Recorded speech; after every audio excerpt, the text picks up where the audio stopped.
They say evil has many faces, but sometimes it just has a voice. A blood-curdling scream in the Carolina dark, a figure with yellow eyes crawling from the rocks near Portland, and tales of something not quite human stalking the sands of Joshua Tree. These are first-hand accounts from those who lived to tell the tale, real terror. And if you listen closely, you'll hear it too.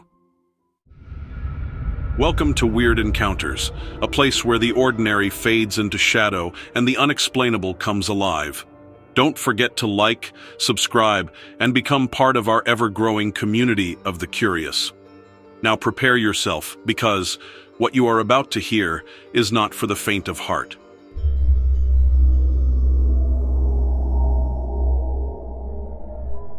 Joshua Tree, California. Beneath this scenic allure lies an ancient evil, hidden among the twisted trees and rocky outcrops, waiting patiently to prey on unsuspecting people. This is just one of many stories reporting strange sightings and disappearances. Something evil roams these parts. Honestly, it's hard for me to even begin talking about this, but I have to get it off my chest. What happened at Joshua Tree wasn't just frightening, it was traumatizing. We planned this camping trip as a way to unwind and reconnect, away from the busy life of the city. Just some friends, a few tents, and the quiet beauty of Joshua Tree. There were 4 of us, me, Mike, Sarah, and Jake. We drove out on a Friday afternoon, arriving near Hidden Valley. The spot was perfect. Rocky outcrops and twisted Joshua trees silhouetted against the setting sun. It felt calm at first, picturesque even. We set up camp, started a fire, and joked around, roasting marshmallows and sharing stories. It felt normal. But as soon as darkness descended, something felt off. None of us mentioned it directly, but you could feel it in the air, a subtle shift, like we weren't alone out there. Around midnight, Mike started acting strange, jumpy. He kept glancing at the darkness beyond our firelight. When we teased him, he got quiet and just stared at the shadows. After a while, he whispered he heard something out there. Jake laughed and brushed it off, saying it was probably just a coyote or maybe some desert critters, but Mike wasn't convinced. I could see something in his eyes, fear, pure and simple. It put us all on edge, even though nobody wanted to admit it. We eventually went to our tents, trying to ignore the uneasy feeling that had settled in. Sleep didn't come easy, though. Around 2 a.m, I woke up suddenly. I could hear whispers outside, hushed voices blending into the wind. At first, I thought I was dreaming, but then I distinctly heard Mike whisper urgently to Jake, asking if he saw something. Jake muttered for Mike to relax and go back to sleep, clearly annoyed. Then, out of nowhere, came Mike's scream. It was terrifying, raw, desperate. We scrambled out of our tents to see him being dragged away from the campsite by something large and shadowy. It moved impossibly fast, disappearing quickly into the darkness. Jake grabbed a flashlight and ran after him, yelling Mike's name, but the sounds faded rapidly, replaced by an eerie, suffocating silence. We ran for help immediately. The ranger station was a few miles away, and we arrived there, breathless and panicked. We tried to explain what happened, but the rangers looked skeptical. Finally, they organized a search party, but all they found that night was Mike's shredded backpack, scattered belongings, and a trail of disturbed dirt and brush leading deeper into the desert. The waiting was excruciating. The next 2 days were an endless blur of searching and dread. Jake was racked with guilt, pacing constantly and barely speaking. Sarah cried nonstop, terrified we'd never see Mike again. I kept replaying the scene in my mind, Mike's terrified scream, the shape of the creature dragging him away. Finally, Mike was found, stumbling aimlessly near Skull Rock, dehydrated, scratched, bruised, and visibly shaken. His eyes were wide, wild, almost unrecognizable.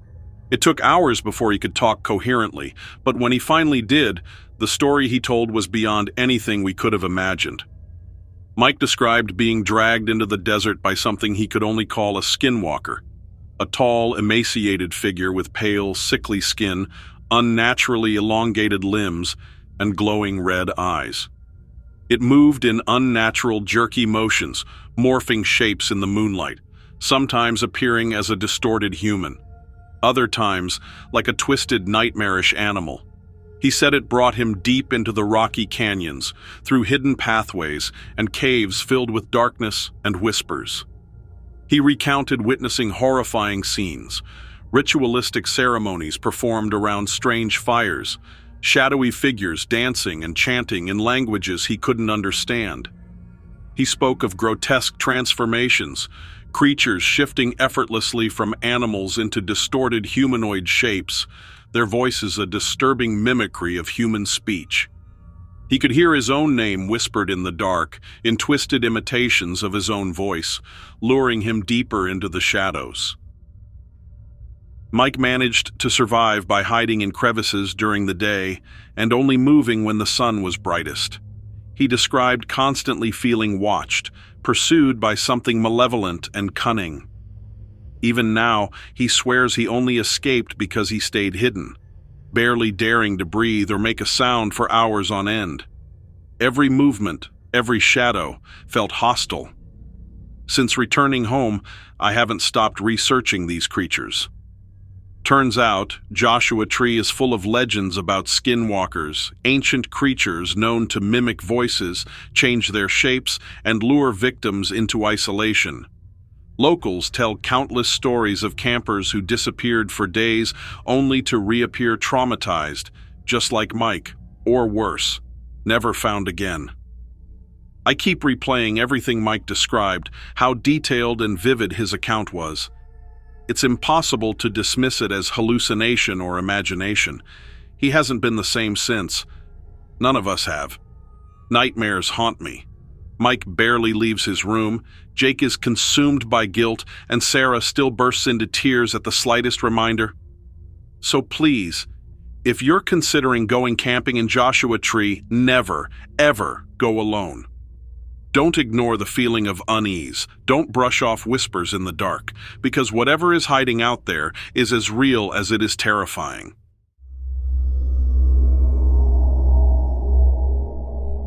The Nantahala National Forest in North Carolina, lush, sprawling, ancient, the kind of place that looks like it holds secrets. And for 5 friends who thought they'd just be hiking for a weekend, those secrets screamed back, with a voice that nobody will forget.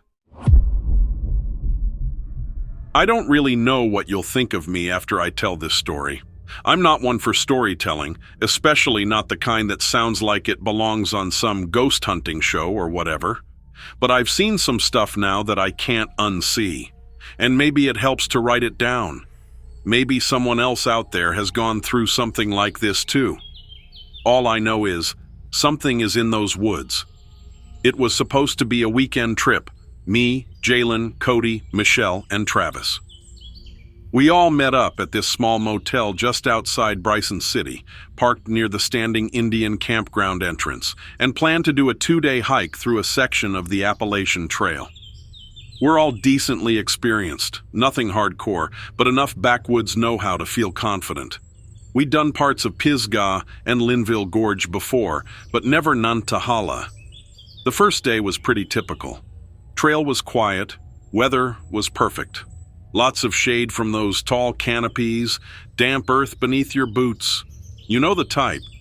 We hiked maybe 10 miles, veered off to find a good place to set up camp near a small creek we found running through a hollow. Real peaceful. We even joked about bears or whatever cryptid nonsense you hear locals mumble about at gas stations. Second day, things went south fast. We woke up to this horrible sound echoing through the trees. Not an animal. It was high-pitched, like a woman screaming, but it was wrong. Didn't sound human. Way too long, and it felt like it was everywhere all at once. Jalen thought maybe it was a bobcat. Cody wasn't buying it. Michelle went pale and just stared into the trees. I remember Travis saying we should pack up and move fast. No breakfast. Just get out of the area. We were maybe an hour into hiking back when we realized we weren't on the same trail anymore. I mean, It felt the same at first. Dense trees, fern-covered floor, but the blazes were gone. No trail markers, no familiar bends. Cody swore he was tracking the GPS app, but it was glitching, just spinning. I pulled out my compass, and the needle kept drifting like it didn't know which way was north. That's when we started panicking. Things started feeling wrong, like the trees were pressing in closer. There was no wind, no sound. We all kept looking over our shoulders. Travis swore he saw someone duck behind a tree, a figure in white long hair, no face he could make out. We started walking faster. Then the screams came again, closer, louder, echoing between the trees. Michelle screamed back and ran. We all chased her, trying to calm her down, but somehow we got separated in the chaos. Jalen and I lost sight of the others completely, and then it was just the two of us, alone. Night came fast. We made a fire out of sheer desperation. The dark felt heavy, like something watching us from every angle. I didn't sleep. Neither did Jalen. That night we heard it again, but this time, it wasn't screaming. It was whispering, right outside the ring of light. We couldn't make out words, but it was in a woman's voice. Soft, sad, almost humming. The next morning we tried to find the others, hiked for hours, shouting their names. We came across this strange formation in a clearing, rocks stacked in spirals, bones of small animals laid out in strange patterns. Looked like a ritual or something. We didn't touch it, just kept moving. By day 3, we stumbled on a cabin, or what was left of one. It was small, old, made of moss-covered logs and a sagging roof. Inside there were symbols carved into the wood, feathers hanging from the rafters, and a smell like rotting flowers. Jalen wouldn't even step inside. I looked around and found a photo, black and white, cracked with age, of a woman in a long dress standing by the same cabin. Her eyes had been scratched out. We finally found Travis the next day, wandering near a dry creek bed, barefoot and scraped up. He said he'd seen Michelle, but she was taken by something with no face, just a mouth wide open and wailing. He said it moved like smoke, impossible to track. He hid under leaves for a whole day, trying not to make noise. Said it kept calling his name in Michelle's voice. Eventually, a pair of old hunters from the nearby town spotted our parked car still sitting untouched at the trailhead. They figured something was wrong and came looking for us. Found us delirious, half-starved, and let us out. Michelle was found 2 days later by a search party, alive but not really there, just staring off, muttering something about the banshee. Said it cries for the ones who get lost in the woods. The ones who hear her are marked. The locals believed her. Said the banshee's been crying out there long before any of us were born. Said hikers vanish all the time in Nantahala, and the ones that come back, they don't come back whole. I haven't gone near the woods since. None of us talk much anymore. And sometimes at night when I'm trying to sleep, I hear that scream again, and I wonder if I'm still marked.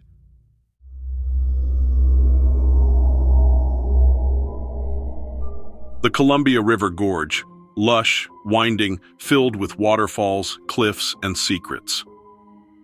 When 2 friends from Portland ventured out on an early hike, only one returned by sundown. The other was found days later, forever changed by something unnatural lurking in the mist.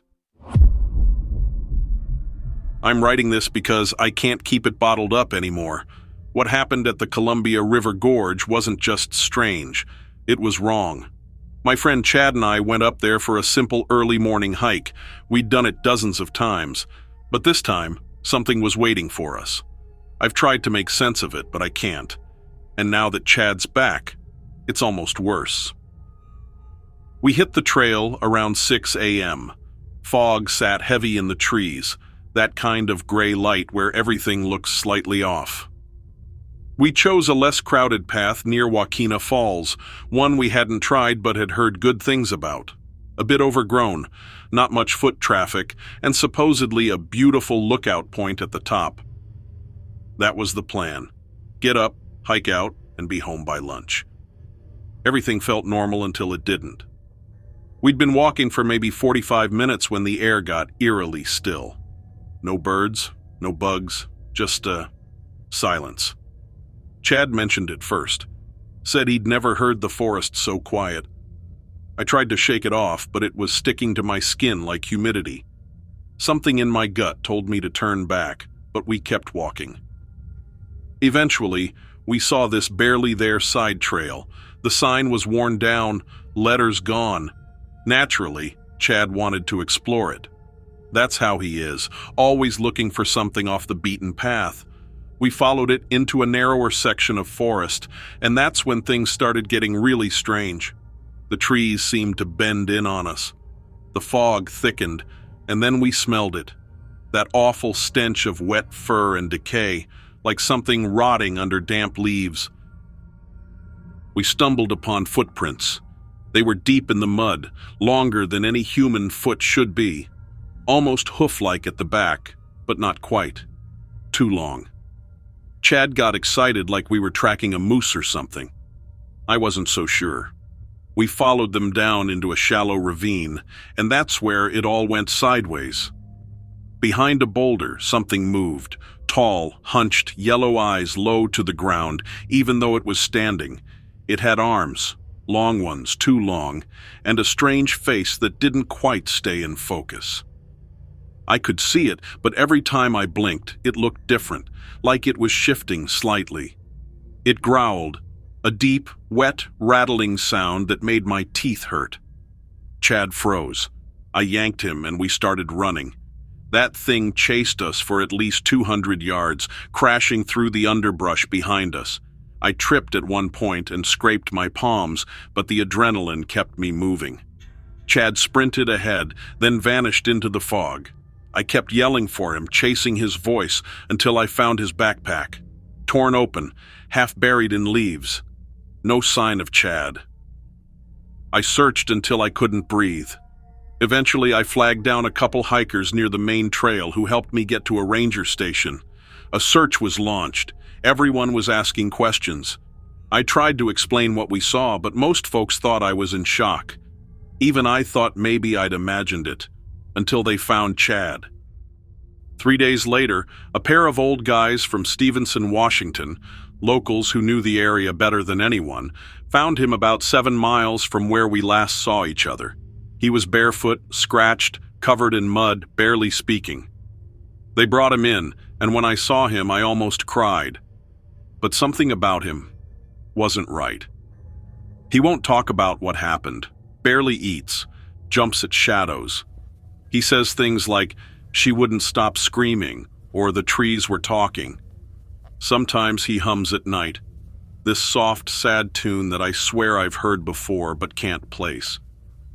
I asked him what he saw. He just shakes his head. The doctors think it's trauma. I think he saw the same thing I did, and more. One of the search and rescue guys pulled me aside the last day and told me off the record there have been other stories. People going missing, coming back changed, if they come back at all. Some say there's a creature in the gorge that mimics voices. Others whisper about something older, something that lives in the fog and only shows itself when you get too close to its home. They say she sings, and I've started to believe it. I haven't been back to the gorge, not even close. Chad moved in with his brother, and he barely talks to anyone now. And I wonder, is it still out there, waiting for us? They say the Uinta-Wasatch is a place of peace, towering trees, glacial lakes, and solitude under endless stars. But for one backpacker, those stars began to disappear, one by one. What he encountered was not animal, not man, and not from this world. This happened in September 2023, near the end of the season. I went solo backpacking for 3 days into the Uinta-Wasatch National Forest. Nothing too crazy, just the Lakes Country Trail up near Amethyst Basin. I've done that area a bunch. I know the trails, the weather patterns, the wildlife. I'm cautious and always let people know where I'm going. but none of that helped with what I saw. The trip started fine. First night I camped near a ridge east of Christmas Meadows. Crisp air, good fire, the usual. But on the second day, somewhere around 2 p.m., I took a wrong fork in the trail near a dry creek bed and started climbing up an area I didn't recognize. I figured I could backtrack, but I stopped to rest and eat first. That's when I noticed the silence. No birds, no wind. Even the sound of the distant river was gone. I remember checking my ears to see if they were plugged. Then, the buzzing started. Not loud, just low, constant, like static in your skull. You ever feel something you can't hear, but your bones seem to hum? It was like that. I stood up and saw something on the ridge above me. It shimmered, like heat off asphalt. Only it was cold. I felt it in my teeth, like ice water poured through my molars. I blinked, and the shimmer was gone. I kept walking, more careful now, and that's when I saw the holes. 6 of them, perfectly round, spaced like a pattern, each about 6 inches across and going straight down. No scratch marks, no dirt piles. Just black cylinders disappearing into the ground like it had been bored out with a giant laser. That's not even the part that broke me. About 100 feet past the holes, I found something hovering about 4 feet off the ground, not flying, hovering. It looked like a cube of pure black, rotating slowly in place, each edge glowing with faint green light. When I say black, I mean it swallowed light. You couldn't see depth or texture. It was like a hole cut into reality. I couldn't move, couldn't breathe. It made no sound, but my nose started bleeding instantly. And then, it shifted. One of its sides opened, kind of like a trapdoor, and I saw inside. There was something in it. It wasn't alive. Or maybe it was, but in a way that didn't make sense. It had no form, just light. Bright and impossible to focus on, like trying to stare into a dream. But the second I looked directly at it, I heard words in my head that weren't mine. Not voices, just meaning. The only thing I remember clearly is this idea. You weren't meant to see this. Then I was somewhere else. No joke. I blinked, and I was lying flat in a different area, probably a mile away, near a dried-out stream. It was darker now, sun going down, and my pack was gone. Compass was shattered. My watch was frozen at 2:13 p.m., even though it had to be past 6. And the stars. They started going out, one by one, not clouds, not nightfall, just gone. I started running. Didn't matter which way, just away. The buzzing was back, stronger. It felt like it was inside my head, pushing thoughts out, replacing them with static. Then the light came, over the trees. No sound, just pure white light pouring across the forest like a tidal wave. Trees didn't move, shadows didn't match. Everything froze, but I didn't. I was allowed to move. That's the only way I can explain it. I wasn't part of whatever was happening. Then I saw them, 3 of them, figures, 8 feet tall at least. Thin, jointed wrong, cloaked in something metallic but alive. Their faces weren't faces, just smooth plates with shifting geometric symbols, like circuitry thinking. One of them turned toward me, didn't move, just tilted its head. Again I felt a message, not speech, something given. We do not return what was borrowed. I blacked out, woke up 12 hours later, freezing, alone, no gear, no phone. I walked all day, found a service road, and hitched a ride with a hunter who thought I was drunk or high. I didn't bother arguing. I had burn marks on my arms in the shape of circles, 3 of them. Faint now, but still there if you look in the right light. I never told anyone. I didn't want to get locked up. But I started digging around and I found stories. Other hikers in that same region who'd vanished for days and returned confused. Satellite blackouts in the area, even some NPS guy back in the 80s who lost 4 hours on patrol and never explained it. I think the Uinta-Wasatch has a thin spot, like the barrier between here and something else, and whatever's on the other side, It knows we're watching. And so, another strange encounter fades away. A trick of the mind, or something far more unsettling. That's for you to decide. Thank you so much for watching my stories. Make sure you hit that like button, subscribe, and turn on notifications. Your support is what keeps this channel going.